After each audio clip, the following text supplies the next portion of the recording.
تو آج بات کرتے ہیں ایک ایسی جیو پولیٹیکل شطرنج کی بازی کی جہاں صرف ایک چال نے پورے کھیل کے اصول ہی بدل کر رکھ دیے۔ سوال یہ نہیں ہے کہ جنگ کب شروع ہوئی، بلکہ اصل سوال یہ ہے کہ جب بساط سے بادشاہ کو ہی ہٹا دیا جائے تو کھیل کا اصل فاتح کون کہلاتا ہے؟ دیکھیں، یہ کوئی عام روایتی جنگ نہیں ہے، بالکل بھی نہیں۔ یہ تو ایک بہت ہی اونچے داؤ والا کھیل ہے جس میں ایک ایسی غیر متوقع اور دھماکے خیز چال چلی گئی جس نے سب کو حیران کر دیا۔ اس ایک اقدام نے نہ صرف مشرق وسطی بلکہ پوری دنیا میں طاقت کے توازن کو ایک نئے سرے سے بنانے کی کوشش کی ہے۔ چلیں تو سب سے پہلے اس ایک چال کو سمجھتے ہیں، وہ پہلی اور سب سے فیصلہ کن چال جس نے اس پورے بحران کو جنم دیا۔ تو ہوا یہ کہ 28 فروری کی صبح سویرے ایک بہت ہی بڑا اور سچ پوچھیں تو بہت خطرناک منصوبہ شروع ہوا۔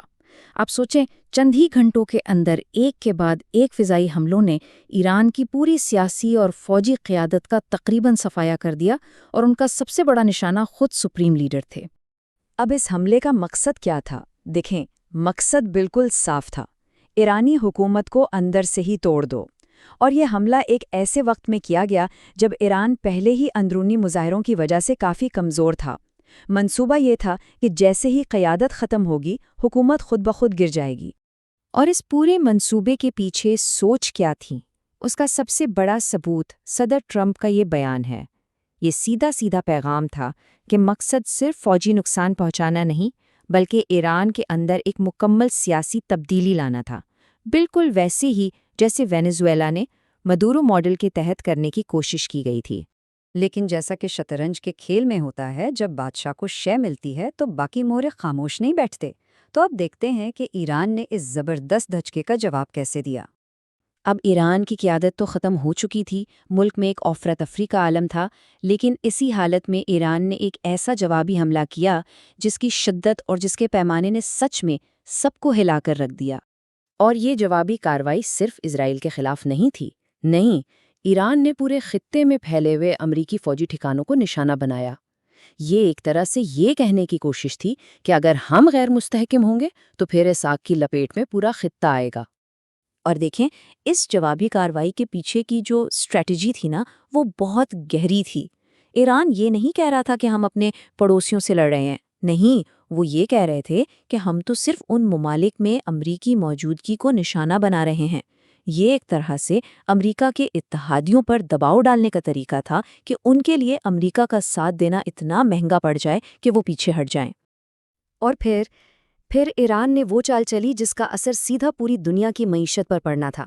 آبنائے ہرمز کو بند کر دیا گیا۔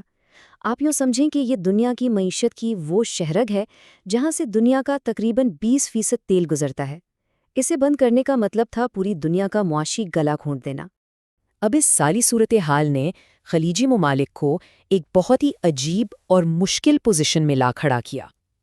وہ ایک ایسی جنگ کے بیچوں بیچ پھنس گئے تھے جس سے وہ ہمیشہ بچنے کی کوشش کرتے تھے۔ اور ان کی حالت کو سمجھنے کے لیے ہنری کسنجر کا یہ مشہور قول بالکل ٹھیک بیٹھتا ہے۔ کئی سالوں سے یہ ممالک امریکہ اور ایران کے بیچ میں ایک بیلنس بنانے کی کوشش کر رہے تھے، لیکن اب انہیں یہ سمجھ آ رہا تھا کہ امریکہ سے دوستی ہی انہیں سیدھا جنگ کے منہ میں لے آئی ہے۔ اور اس جنگ کے جو معاشی اثرات تھے وہ تو فوری طور پر نظر آنے لگے، تباہ کن تھے۔ سوچیں ذرا، ان ممالک کی معیشت کی جو بنیادیں تھیں، یعنی سیاحت، تجارت، توانائی، سب بری طرح متاثر ہوئیں۔ وہ جو ایک سیف ہیون یا محفوظ پناہ گاہ کا امیج تھا، وہ بالکل ٹوٹ کر رہ گیا۔ تو ان ممالک کا جو رد عمل تھا نا، وہ گھبراہٹ، اپنا دفاع کرنے کی کوشش اور ڈپلومیسی کا ایک مکسچر تھا۔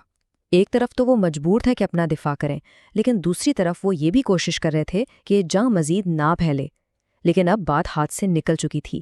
اب وہ صرف تماشائی نہیں رہے تھے، بلکہ اس کھیل کا حصہ بن چکے تھے۔ چلیں تو اب ذرا اسکور کارڈ دیکھتے ہیں، اب تک کی اس بازی کا جائزہ لیتے ہیں اور یہ سمجھنے کی کوشش کرتے ہیں کہ اس شطرنج کی بساط پر کون جیتا ہے اور کون ہارا ہے۔ دیکھیں، فوری طور پر نقصان اٹھانے والوں کی فہرست تو کافی لمبی ہے۔ سب سے پہلے تو ایران، جس کی پوری قیادت ہی ختم ہو گئی، پھر خلیجی ریاستیں جن کا امن، جن کی معیشت، سب کچھ داؤ پر لگ گیا، اور اس کا اثر عالمی تجارت پر بھی پڑا، وہ بھی بری طرح متاثر ہوئیں۔ اور اس سارے شور میں فلسطین کا جو انسانی بحران تھا، دنیا کی توجہ اس سے بھی ہٹ گئی۔ لیکن فاتح کون ہے؟ یہ سوال اتنا سیدھا نہیں جتنا لگتا ہے۔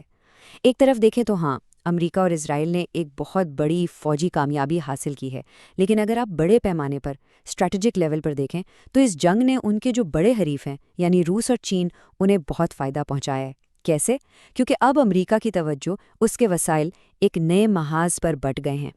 بلکہ سچ تو یہ ہے کہ بہت سے تجزیہ کاروں کا تو فوراً یہ ماننا تھا کہ اس جنگ کا سب سے بڑا اور خاموش فاتح اصل میں روس ہے۔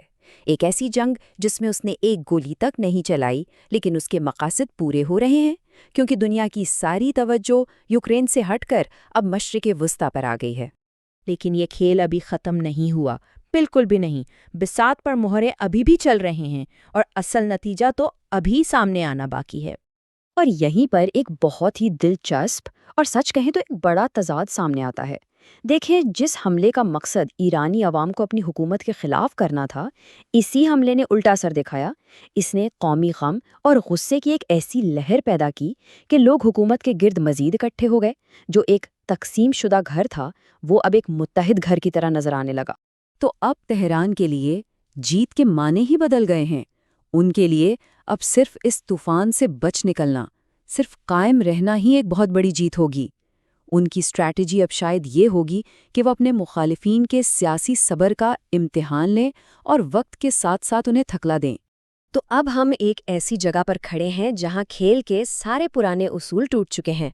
بساط پر افراتفری کا عالم ہے اور ہر کھلاڑی اپنی اگلی چال کو نئے سرے سے سوچ رہا ہے۔ اس بساط پر اگلی چال کیا ہوگی اور اس کا حتمی نتیجہ کیا نکلے گا؟ یہ وہ سوال ہے جس کا جواب آنے والا وقت ہی دے گا اور جو اس پورے خطے کا مستقبل طے کرے گا۔